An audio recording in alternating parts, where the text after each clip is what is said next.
is that God is the author of all things.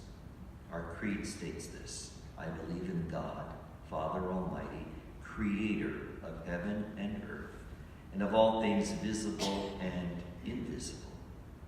So God is the source of the natural order of things. This doesn't mean that creation occurred as simply as the story says, but it does mean that however creation happened, however it came about, it happened because God willed it to be. The second truth is that what God creates is always good. After each day of creation, we know God looked at what he had done and found it to be good. That means there's no sin or flaw or imperfection in what God created.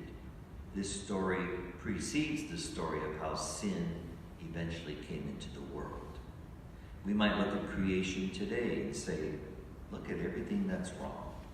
But in the beginning, before sin, all was good and orderly and harmonious. Another truth that the creation story tells us is that man and woman are the crowning achievement of all that God has made.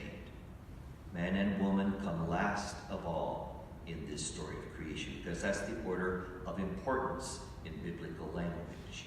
God creates everything for them. Unlike the birds and the animals and the fish, man and woman are created in God's image. They reflect their Creator unlike any other creature. And after God creates them, he finds everything to be not only good as the other days of creation, but he finds everything to be very good. That is because man and woman bring completion to the rest of creation. They are the best creatures God has made. He also tells them rule over the earth and the rest of creation. So the real truth to the creation story lies in the importance and the dignity and the goodness of the human person who is created in God's image. But because human beings reflect the goodness of the Creator himself, they have certain responsibilities given to them by the Creator. They must care for and respect the rest of creation. Creation is not simply to be used for our own pleasure without regard for its well-being.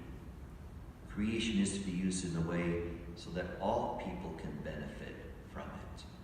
Creation must be respected so that it continues to thrive and not be threatened by our selfish use of it. You know, sometimes Pope Francis is criticized for being too interested in the environment. But if we read the story of creation correctly, we learn that our care and concern for creation is foundational for the way we treat each other. If we don't respect the goodness of the earth and all the natural elements, how can we respect and care for the goodness of other people who rely on creation? It's like the Pharisee in today's gospel. They didn't care for their fellow man. Their concern for their own traditions and rituals overlooked the needs of other human beings.